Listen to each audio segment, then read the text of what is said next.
or just in general? Yeah, just year 4. You know what I mean? Just dealing with the patience this year.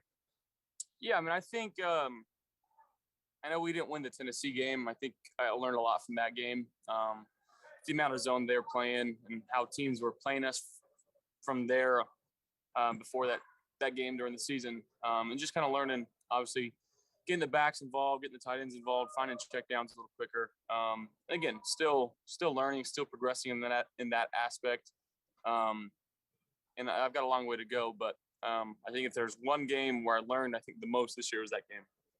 Absolutely, man. And what has gotten into this team the past 10 quarters, man? It seemed like, everybody y'all play, it's like y'all playing Tampa Bay. Everybody is like Tampa Bay right now. Y'all been playing lights out the past 10 quarters.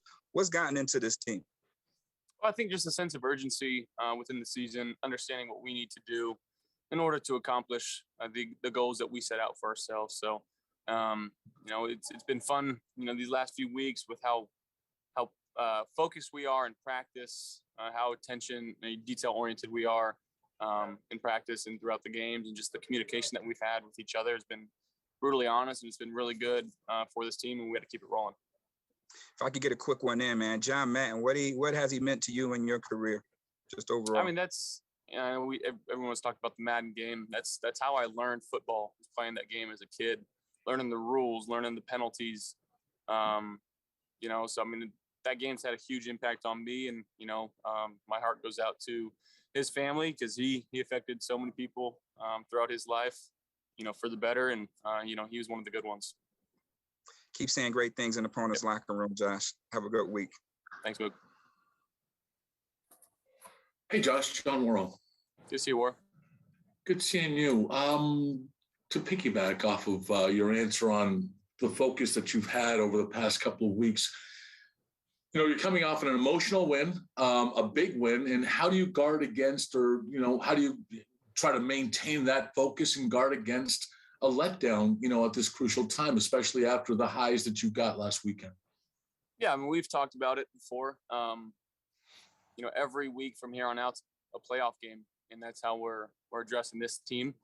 This isn't a team that's going to lay down. They're still in the playoff hunt as well. They're a really good coached football team. They got some playmakers on the defensive side of the ball. They've got, one of the great quarterbacks to play the game over there in Matt Ryan, who's, been playing really well as of late. And we got to be ready for whatever they throw at us, and we got to put together and execute a good game plan in order to win this game. Because again, this is a team that they're hungry, they're going to be fighting, and again, it's two teams that want something. We got to go get it. And changing topics, Isaiah McKenzie, we all know his playful nature and, him talking about being the face of the franchise and you're not and all this stuff. What does it say about the confidence that he carries himself with? And I'm not saying he's overconfident, but just the confidence he carries with himself, and how much you think it may have helped play a role in this up and down season that he had, to be able to come off the bench, after being benched 2 weeks, to doing what he was capable of doing, to showing what he was capable of doing once again last weekend. Again, I think you've got to have a lot of confidence in yourself, and he's one of those guys that's got supreme confidence in himself, and he's going to let everybody know about it. But, as far as work ethic, how he approaches his teammates, he's a glue guy in the locker room. Guys love talking with him because he gets so heated in arguments, about basketball, football, baseball, whatever you want to talk about. He's got to argue with you. But again, he's competitive as heck, and that's what kind of makes him who he is. He's scrappy. He's hungry. He's got a really cool upbringing and story behind him, and it's really cool when you see someone like that have success, because again, you find yourself rooting for a guy like that, and he's been nothing but awesome. He's been here. He's been one of my longer teammates here. Getting here my rookie year, halfway through the season, and all he's done is work and put his head down and take advantage of his opportunities. What does that mean to you, a glue guy? I mean, I kind of have a definition of it myself, but when it comes to Isaiah, who isn't a star and yet wants to, every time he gets a chance, seems to show that he can be a star. But what the glue guy part of it? How important is that to have? What can you define the quality, and how important is that to have that quality in that room? Yeah, it's extremely important to have that. And the way I describe it is, you can't walk in the locker room without hearing something from him. He's constantly engaging with teammates, having conversations. And again, like I said, if you just wanna vent and argue about something, you go to his locker and he'll argue with you forever. Great, thanks, Josh. Hey, Josh. Ryan Bates, he comes in and has the game that he had the other day.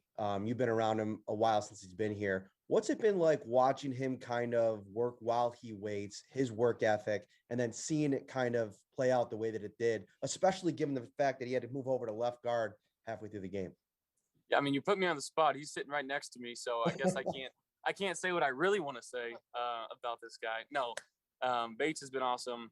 Again, he's been here a while learning the system and had a little opportunity to go out there and kind of show what he's got. And, it was awesome to see him as well as really the other four guys go out there this last game and put together a really solid, it was great to see how well those guys communicated and they played. But again, to your point, with him, how long he's been here and the opportunities that he's gotten, and to take advantage of that opportunity this last weekend was huge, and couldn't be happier for him. And then from the quarterback position, how difficult is it for you, having Isaiah have the game that he has and probably wanting to get the ball more to him with Cole being back, Gabe being back? How tough is it game in and game out to spread it around and get everybody involved?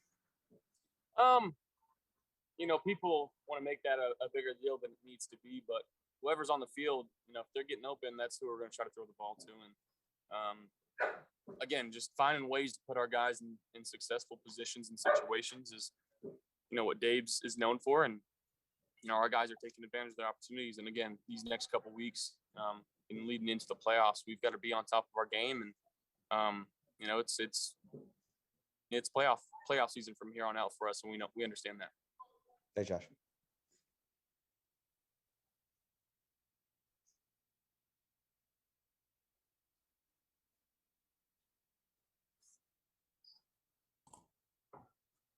Thad, we're having trouble hearing you. Is that it? Thad.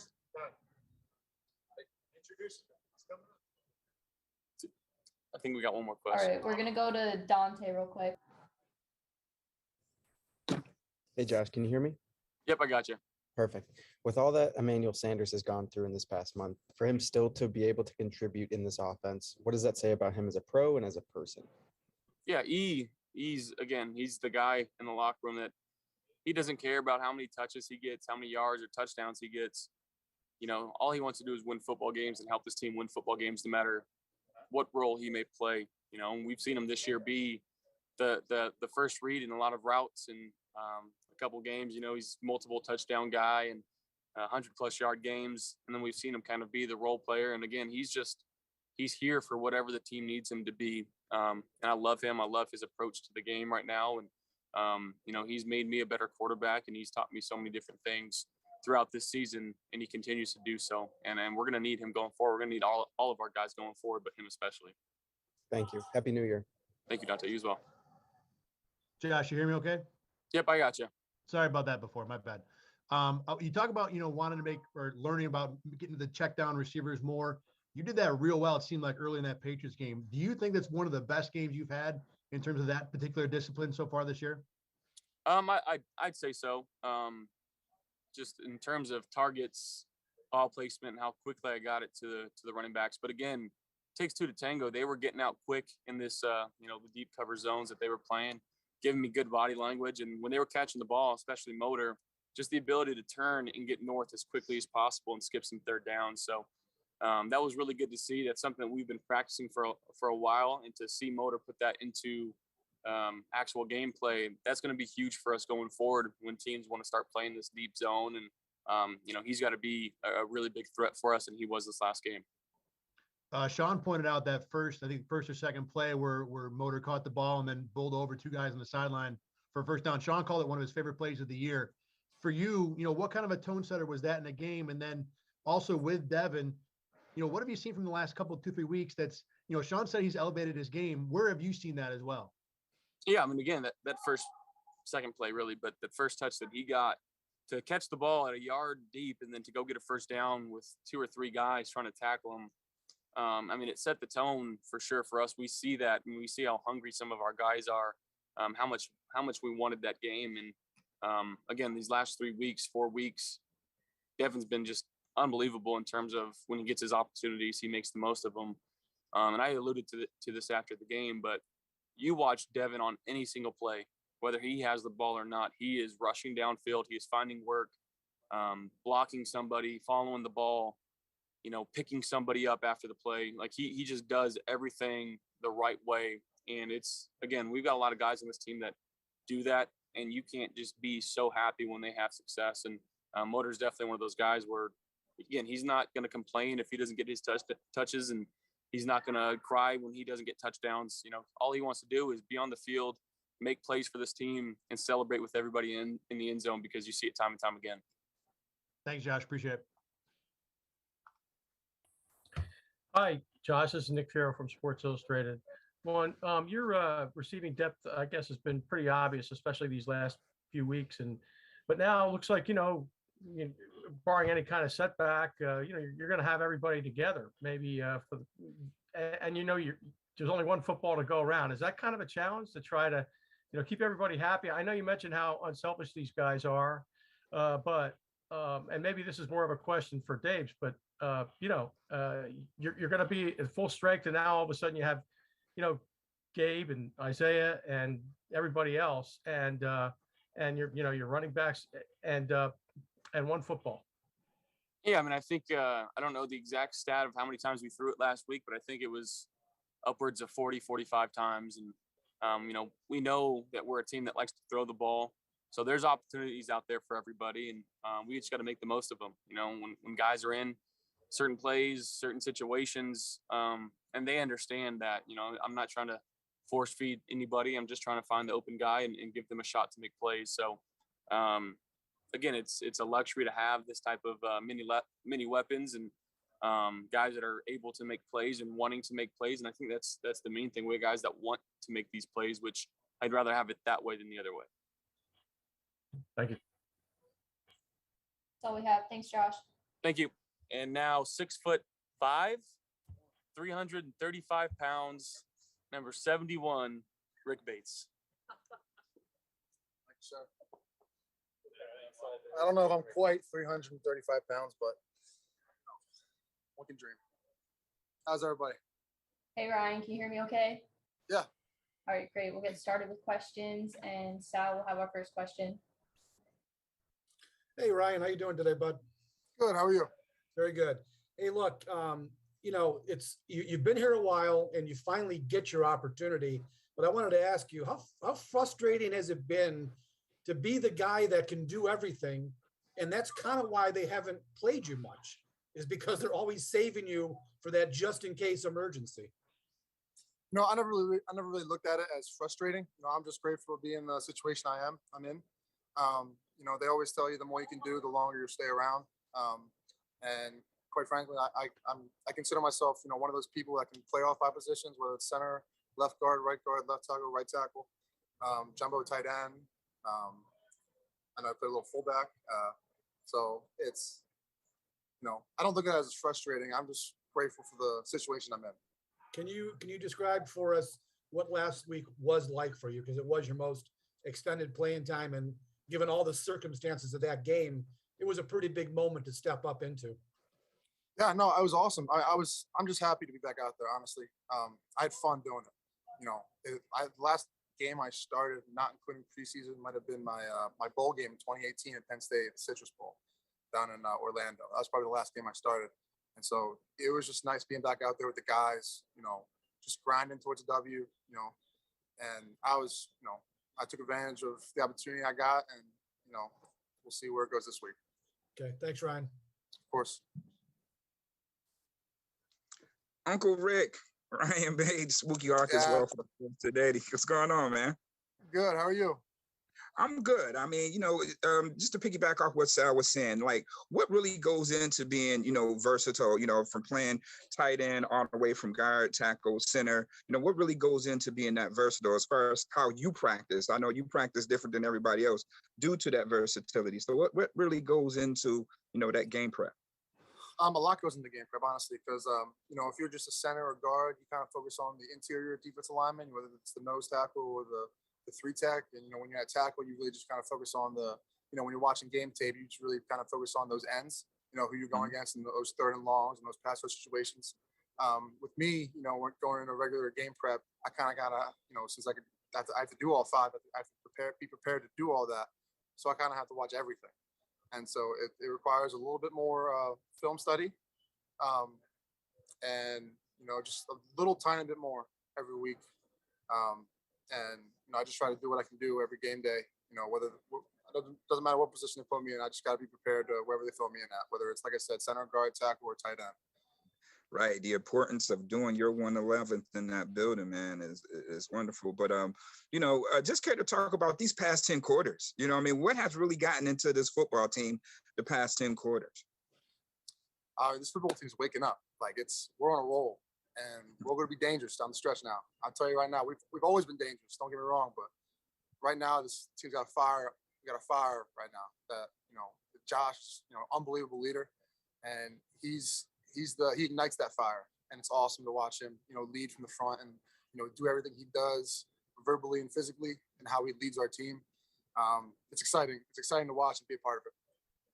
Speaking of that fire, man, I see you got y'all those fire Rolexes. What was yours engraving had? What did your engraving have on your Rolex? It had engravings? It had a great idea. What's the name came with his?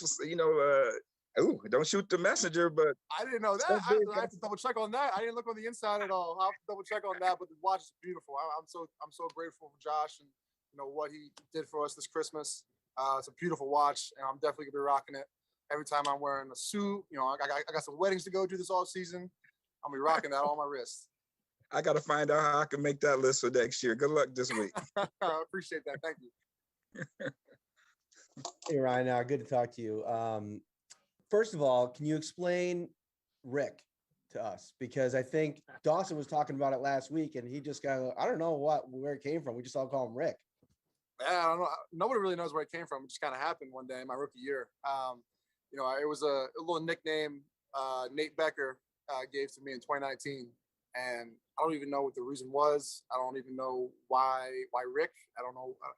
He said it one day, and it just kind of stuck like glue, and I just kind of embraced it.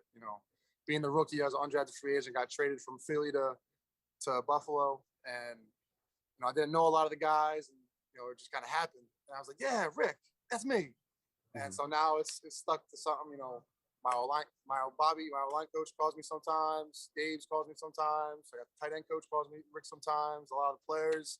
So it's just kind of spreading. As the years go by, these past 3 years, just kind of more and more people just keep calling me Rick, and I'm all for it. I embrace it. I like the little nickname. I'm cool with it. Okay. Take me back to Sunday for a moment, because, you go in there, like you said, it's been so long since you started a game. You're all set in there at right guard. And I know the versatility, but how much went into mid-game like that, switching over to left guard? Was it a little bit jarring just because you had played the first part of the game there at right? A little bit, just as you would think, anybody would be, a lot of people don't understand going from right to left or left to right. I explain it to other people how it's almost like I'm a righty, so I write with my right hand. It's almost like me trying to write with my left hand. That's how different it is in the feel of it, switching over from, one or the other. But thankfully, I actually feel a little bit more comfortable at left. And so it wasn't that much of a transition. It wasn't too much of a transition for me going from right to left, just because I felt a little bit more comfortable at left from the beginning.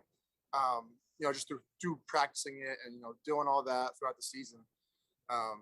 It wasn't too much of a deal to switch off. But it is difficult, especially if you're going from right tackle, left tackle, and right guard to left guard. It's a lot of people don't understand the difficulty it can come with that. You said that you've watched, part of being so versatile, you have to watch a lot of film. So I'm sure you've watched, in excess of all the plays that you guys have had as an O-line all year. what went so right for you guys as a group, especially with all the people, the moving parts and all the challenges you guys have had? I mean, you could probably say that this Patriots game was your best game as a group. What went so right for you guys? Honestly, it all started with the communication. You know, Mitch Morris is a great player, a good friend of mine, and he came out, you know, right at the start of the game. He came out making all the right mic points, all the right calls, and he got everybody on the same page. And it just, you know, and then the guards communicated to our tackles, and it just starts with the communication, honestly. And you know, once we all get on the same page, we just kind of run like a well-oiled machine. Awesome. Thanks, Rick. Of course, no problem. I do have a follow-up to the Rick stuff, and then we'll leave it alone, hopefully. But do you like being called Rick? Is it like, are you cool with it? Did anyone ask if you liked it? Like, no, I don't mind it. I'm all for it. I mean, I'm 100% embrace it. You know, I was very close to my name in my locker. I was very close to grabbing a Sharpie and just crossing off Ryan and just starring Rick. You know, I accept it. You know, it's one of those things where I don't hate it. It doesn't really matter to me. I kind of like it at this point. You know, it's kind of growing to one of those things where, you know, it's almost like a term of endearment. I think of it like, so I don't mind. There you go. And then on a completely separate note, kind of related to what Matt just asked, but like during the week when you guys prepare, you can't necessarily prepare for, you know, if someone's going to go down or what happens during a game. How do you guys kind of work on that communication before you get to game day? So when, you know, the whole line has to shift, you can, you know, carry it forward like that. See, that's the difficult part. You know, we only get so many practices a week, and there's only so many reps each day, and all those reps, you know, the starters get. And so there's not many opportunities for someone like me who's a swing guy. You know, I'm the swing guard or a swing tackle or backup center. I don't get too many opportunities during practice to communicate with those guys. And I'll, you know, switch in here and there throughout the season, throughout the practice each day. But there's only a limited amount of reps you can get to practice that communication. And, you know, when it happened on game day, you know, we're a tight group. And so with offensive line, chemistry is huge. And we all get along with each other. Everybody loves each other. And so that we build off of that. You know, we build off of how much we love each other and how much time we spend together. And communication just even though we don't get to practice it much, it almost comes easier just playing next to somebody that, you know, you're comfortable with, you know, as a human being, as a friend, and as a football player. And, you know, it's limited. Like I said, every week you get a limited reps. And so it's hard to practice that communication. But on game day, you know, we're so comfortable with each other as human beings and friends. It just kind of clicks when we become football players. And given that, like the success you guys had on Sunday, you know, protecting Josh and giving him a ton of time to throw, is that much more rewarding? Like, I know obviously for you, getting to play is awesome. That's what you want to do. But as a group, like giving Josh, you know, supporting him in that way Sunday, is it that much more gratifying given the circumstances? Absolutely. You know, it's so much more gratifying. Every game you win is going to be gratifying, obviously. You know, anytime we score more points than the other team, it's going to be a good day. And it's just, this past game was fun. You know, I like I said, I can't remember the last time I had like so much fun playing football. You know, the last touchdown we were all talking about it today, and you know, we all came on the sideline and we scored that last touchdown to kind of close the game out. You know, with I think it was under 2 minutes left in the game, and you know, we ran off on the sideline and we're celebrating. We're pushing each other, and you know, we're having fun. We're being excited, and you know, pushing the coaches. You know, everyone's jumping up and down, and it was fun. It was exciting, and I was so happy to, you know, get back to doing that. My last question for you is, do you have a handshake with Josh, and did you kind of get to put it to good use on Sunday? We do a little handshake. I don't know how it formed at all. We were just kind of arm out straight and then just kind of headbutt each other. So I don't know. It's just ever since rookie year, we just kind of did it on the fly, and it just kind of stuck. Headbutting is an interesting one. I like that. Yeah. All right. Thank you. Of course. Thanks, Ryan. That's all we have for today. Awesome. Thank you, guys. You guys have a good day.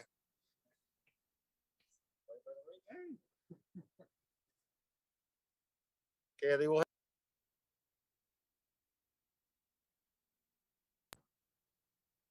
will have Poyer shortly.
tight end.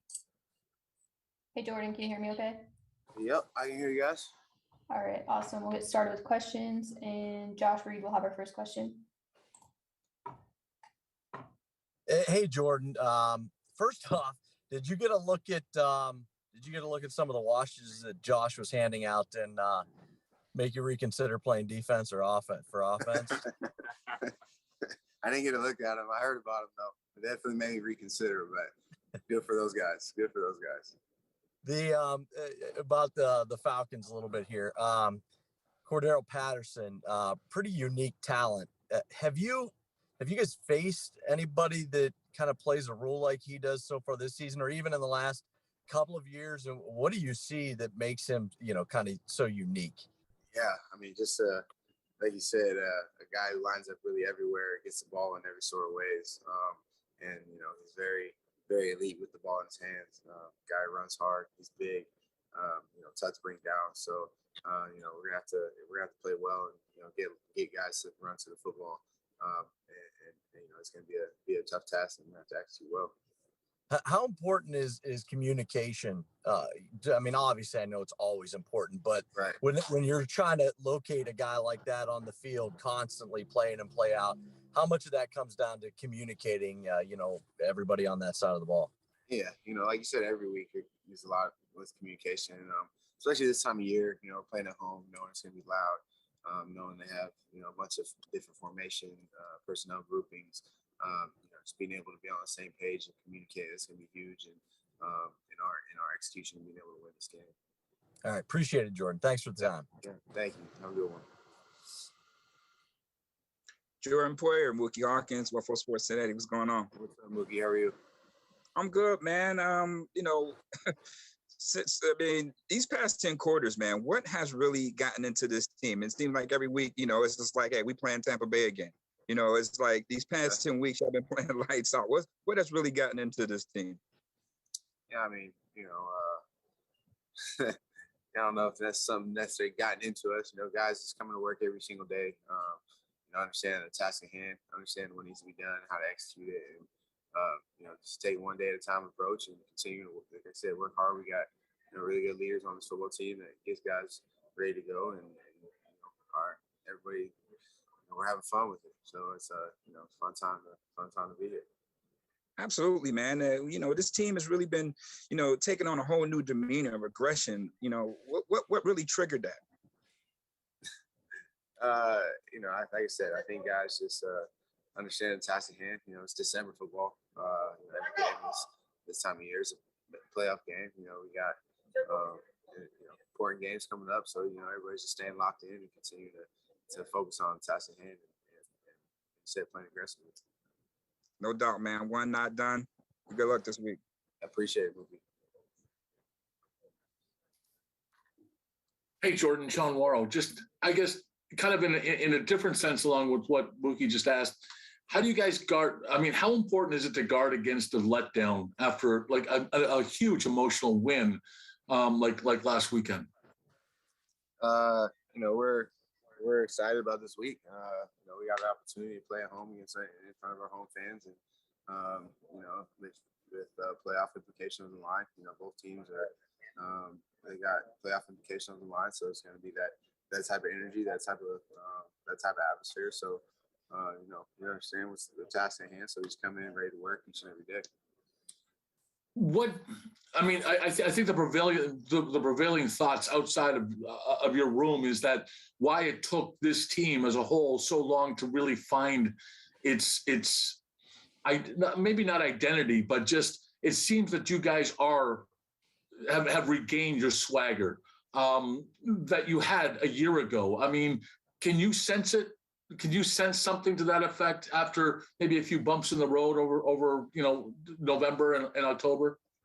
Yeah, I think as a football team throughout the season, everybody takes bumps in the roads, and everybody handles them different ways. And our team has been resilient all season long. We took bumps in the roads. We won a few, lost a few, but in the end, we're here with a chance, to continue playing well with playoff implication on the line, like I said. So, we're playing meaningful football in December. I think that's what matters. We're just taking one day at a time. Trying to continue to execute on Sundays. Thanks. Hey, Jordan, Mark Gahn here. This is a question we've asked you before about Stefon Diggs, but, he just is a guy who looks like he's having fun out there on game day and in practice. Just kind of what do you think, or how would you describe, the energy he brings and his style around the team? No, he always brings that energy. He always brings that juice, that swagger. He's one of our leaders on our team. And so when things aren't going right, he speaks up. When things are going well, he gives credit. So, he's one of those guys that a lot of guys on this team look up to. And like I said, he brings that energy, he brings that swagger and that juice every single game. And he's a really good teammate. Thank you. Hey, Jordan, what kind of a challenge, unique challenge does Kyle Pitts appear to be on film? Yeah, just a unique athlete, man. Huge target out there for Matt Ryan, a guy that can run. He's like I said, a huge target for a run across the middle with the ball in his hands. He's tough to bring down. So he lines up at X, he lines up in the slot, he lines up at tight end. So they use him for a lot of different ways. So he does present a lot of different challenges. And so we're gonna have to definitely be able, like I said earlier, execute well and be able to communicate on Sunday. I know you haven't actually gone up against him in a game yet. Can you compare and contrast what he might look like compared to going up against Gronk, a guy you have seen over and over a bunch of times? Yeah, I mean, I don't want to take anything away from either player. Both of them are unique in their own styles. I think Kyle's, they're both big targets, but Kyle can run a little bit, and he's definitely pretty long. And he's running deep balls with the expedition, running double moves. And Matt's throwing it, 40, 50 yards down the field. So, he lines up in a lot of unique positions. Like I said, he's taking shots with him. He's running post routes, go routes, slant routes. So he's just he's a matchup definitely on their side of football. Thanks, Jordan. Appreciate it, man. Yeah. Thanks, Jordan. That's all we have for today. Yeah. Thanks, guys. Thanks, Ted.